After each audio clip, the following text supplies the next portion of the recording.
I'm coming. More than 2 years ago, when we were finishing Last of Us Part 2, and we're... I think it's funny how quickly they put this out after the gameplay leaks. I saw a couple of them. There was like a 11-minute video, but I think the guy just played the footage twice of Joel and Ellie in Pittsburgh when they're ambushed, that fight. And I think there was in the bookstore as well. But I also saw footage of Sarah getting shot. And Sarah looked terrible. She looked like an old woman when she was dying. It's just, I hate the faces of the so-called remake. Druckmann is one of these people who, when I look at him, my skin crawls. So working on those flashbacks within that scene for the first game. We got excited with the idea of like, oh man, what if we made The Last of Us Part 1 to look as good, if not better, than what we have done with Last of Us Part 2, which we really pushed the boundaries of like what we could do from gameplay and a graphical standpoint, and felt like if we do that, we could actually come even closer to our original vision of what the first game would have been had we not been constrained by technology.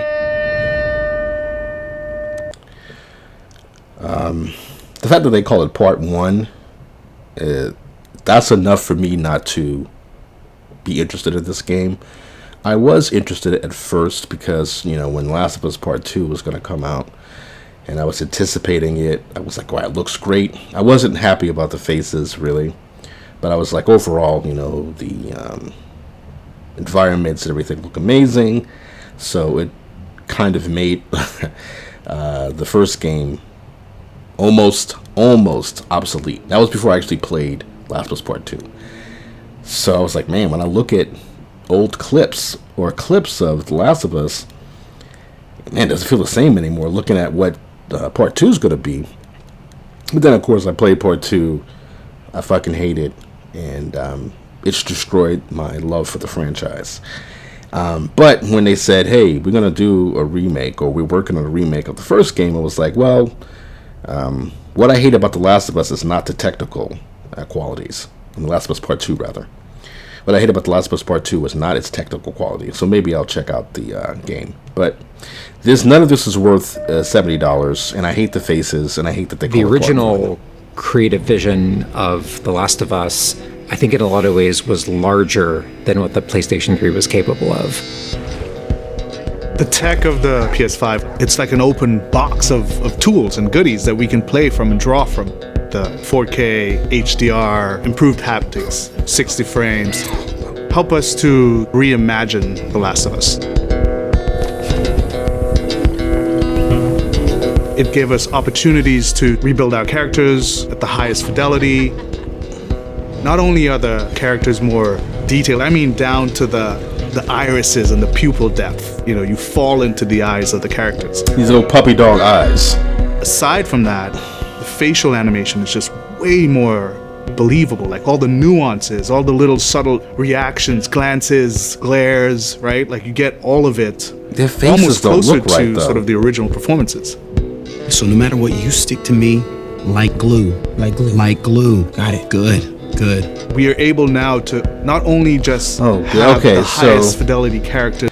Somebody has suggested, and I never got a chance to do a video on it, but somebody was like, what are their name? Sam and Henry?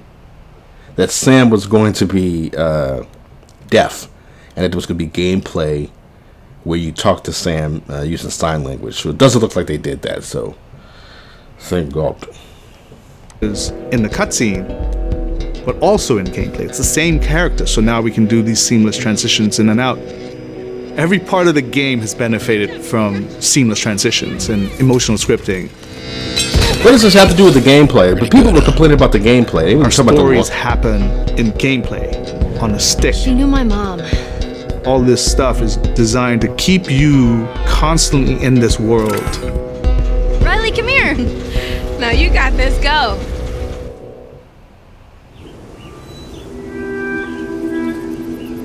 One of the things that the PlayStation 5 is really enabling is that we're able to have a density of physics objects in a scene that we could never do before. Like, this has always been, I don't know. the dream is to have this number of, is that we're able...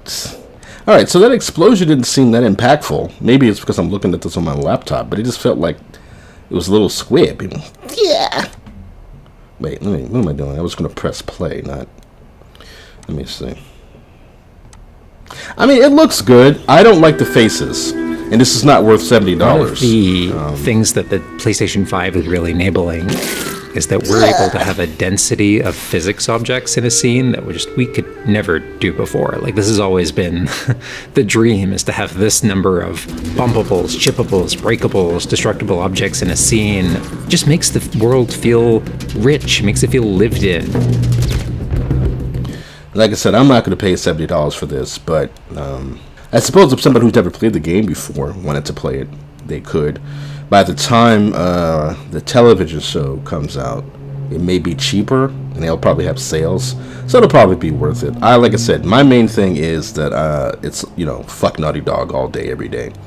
I'm not paying $70 for this. When it goes on sale, because of the faces, like Joel has these puppy materials dog eyes. Can have the properties that you'd expect. I can't stand the turret truck in Pittsburgh when it's firing at you and it's just ripping apart the concrete and sending objects flying left and right. Seeing things break, like there's fear. There's a real fear. No, that it's it not. Invokes. All right, look. And it's giving us a much. All of this shit they're talking about has nothing to do with the gameplay. Nobody gives a shit about this technical stuff. They care about the gameplay. Now, of course, I guess there's like the Sony bros who are like defend PlayStation shit no matter what. Like, I was looking at the comments of somebody's reaction to this, and the guy simply said, "Oh, I'm not paying $70 for this crap. It's the same damn thing."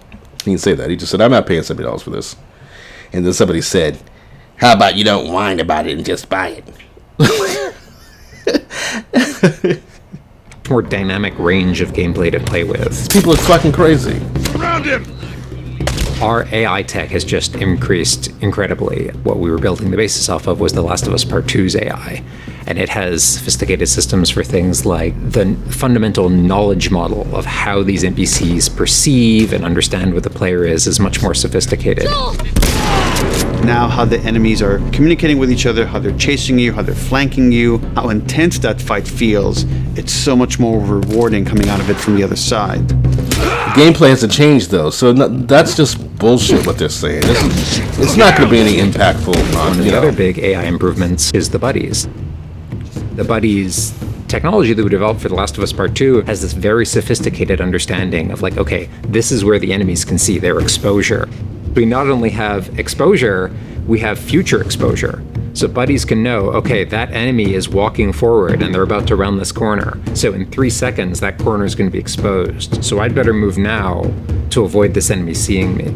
This really lets the buddies make very complex decisions and maintain that feeling. So I guess, that's cool, but in the remake, I got the remaster, rather, not remake.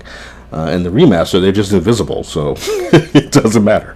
Stealth much more believably. Another big enhancement to the gameplay is that we have this isn't technology called gameplay. motion matching. Motion matching is this technology that's basically using logic that tries to match the desired movement to a bucket of hundreds of animations. A mocapped actor has gone in and... They're calling this gameplay, but this is more like game response or game action. You're not playing these parts. You're watching the game do this. When people talk about the gameplay, they're talking about when you're fighting, can you dodge, can you go prone? How are the animations and movements? Let me see. Run this whole gauntlet of movements. She looks like somebody's grandma now. All the different ways a person can move. And then it's basically every frame trying to find the best matching animation that fits the path of where the character is going to go. And this motion model just gives this really seamless sense of transition. The player's movement is just a lot cleaner. It's this really smooth, organic movement through the space. First, we just had to build that core experience. And then beyond that, we wanted to add several features that fans have been asking for. For example, we now have a permadeath mode. Along that, we've added a brand new speedrun mode so players can time themselves. There's a whole community of gamers that just want to see how fast they can play through this game. Beyond that, we added a bunch more of unlockables. So there's all these different outfits for Ellie and Joel that people can unlock. What I hate about the faces too, and I said this, I don't know if you heard me if the video was playing. I was talking about Joel's puppy dog eyes. He looks like he's about to cry, and so does Ellie. Everybody has this weird... they look uglier for the most part. And I've seen other people comment that Joel looks softer. And of course, again, Sony bots are like, well, he's not a serial killer, so he should look softer. It's like, shut the fuck up. He's a hardened guy for like 20-something years, doing all kinds of foul shit to stay alive. He lost his daughter at the beginning of the apocalypse. And you're talking about he's not a serial killer, and he should just look softer, like some wounded old puppy dog. Ooh, Ellie, make sure you take every shot, make sure it counts. Ooh. Model viewer mode, so people can really appreciate the details. We added award-winning accessibility features. Every single accessibility option that we offer, that's a barrier removed for someone. As she surveys the apartment, her eyes wander to Joel. She steps past the couch. He wears the wristwatch Sarah gifted him, which now has a cracked face. To my knowledge, this is the first PlayStation game that has audio description built into the game, built into the cinematics. Now it's nighttime. Joel stirs in his sleep. And that's really the way we've tried to push the frontier. I can't imagine playing the game blind. I mean, I guess they have like those blind playthroughs. No, but what is it? Games done quick. You have people playing stuff like I don't know, Elden Ring blindfolded. But I'm trying to picture like a blind person playing The Last of Us, but they're just being told. I don't know. These are cool features though. Thank God I don't need accessibility on this game. I hate his face. He just looks like he. Time. Joel stirs in his sleep. And that's really like the way his we've tried cheeks to are push the melting. frontier of accessibility on this game.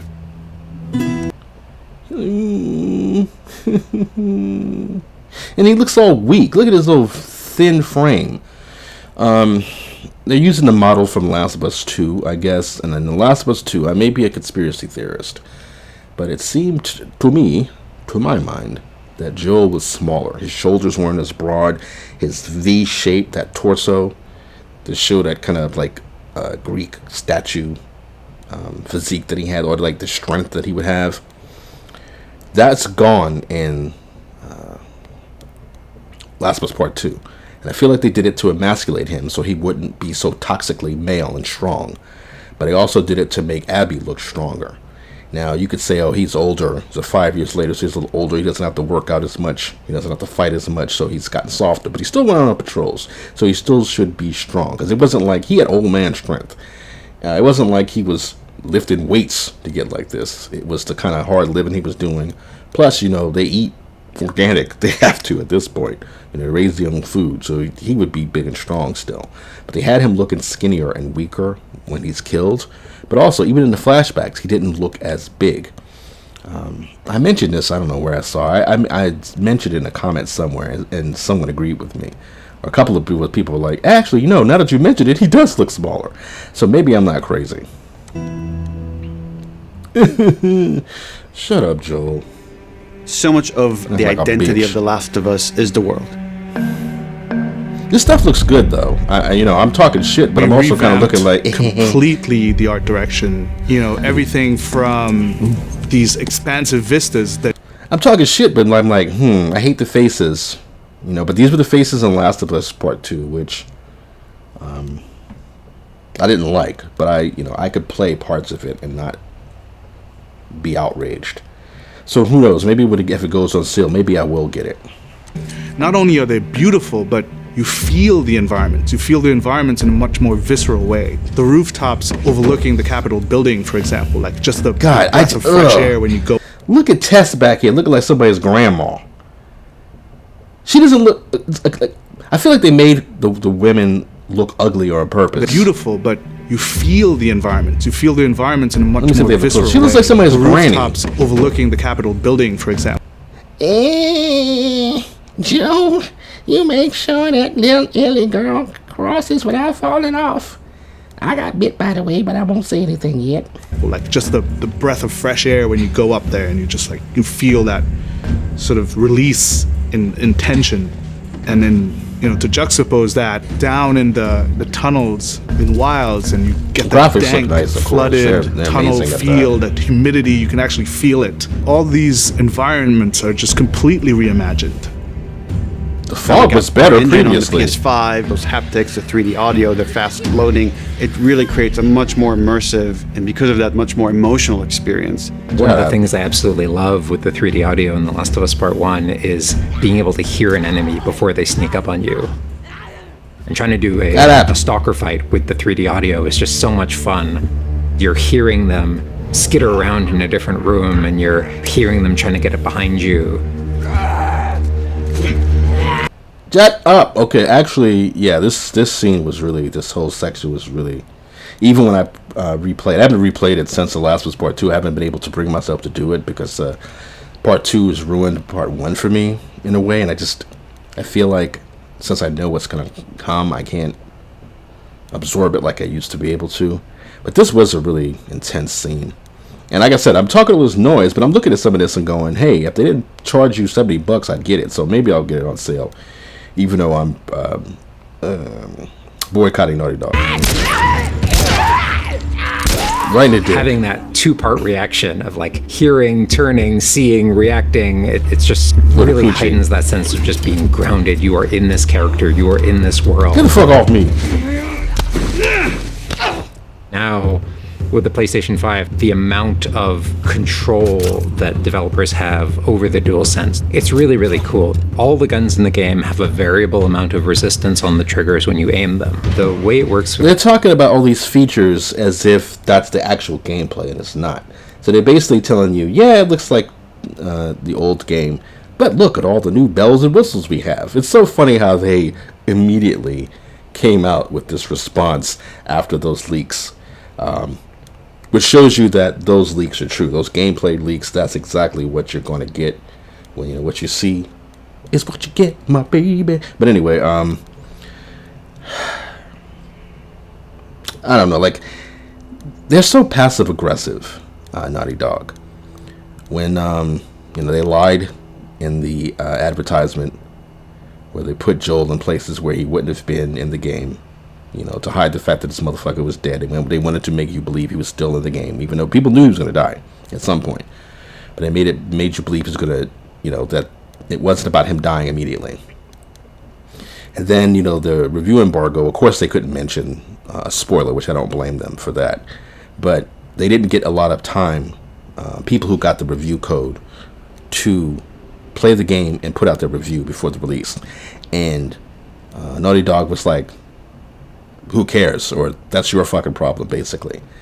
You know, they act like they're so nice and giving, but they're pricks.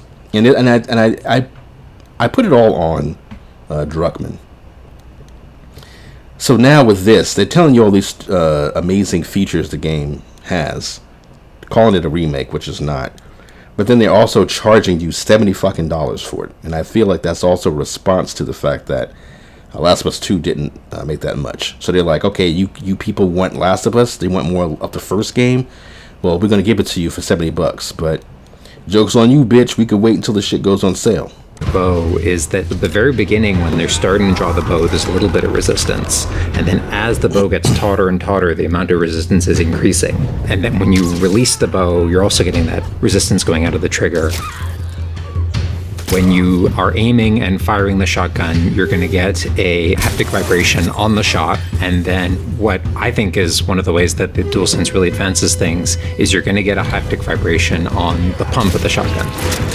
And what's much more sophisticated about that on the DualSense is that, in effect, has a little like speaker in it, and it's playing an audio file that comes through in the vibrations, and those two beats. They all look what you're going to stupider feel now. on the controller. This looks like a good spot. This also ties in to the new workbench animations. So if you're seeing Joel taking apart a gun or screwing something in, yeah, we saw Ellie do this stock on already. a gun, that moment where he's like jamming that on, you're going to get that haptic feedback on that. We have, haptics all across the board, for all the moments you kind of expect, for clambering, jumping, landing, meleeing, getting meleeed, like all those kind of high intensity moments we have represented in the haptics. What I personally absolutely adore is the way we can enhance the really quiet, subtle moments of gameplay. So it's like when Joel goes in to pet the giraffe. Okay, I remember when I first watched this. This doesn't look right to me. I don't know. Even the giraffe looks like Tess now. He's got the same type of face as Tess. Look how white. It's just weird. It doesn't look right. Light touch on the haptics as he's petting the giraffe. Seems like he's littler too, this giraffe. To me, that's the essence of I don't know. I gotta play It's the high tension moments, it's the low tension moments, it's all of it feeling grounded. You're feeling immersed in this It doesn't world. feel grounded, though. It feels floatier. At least to me, as we can, and that's what the new technology on the PlayStation 5 is allowing. Oh, shut up! This is not improving the game at all. Look at him.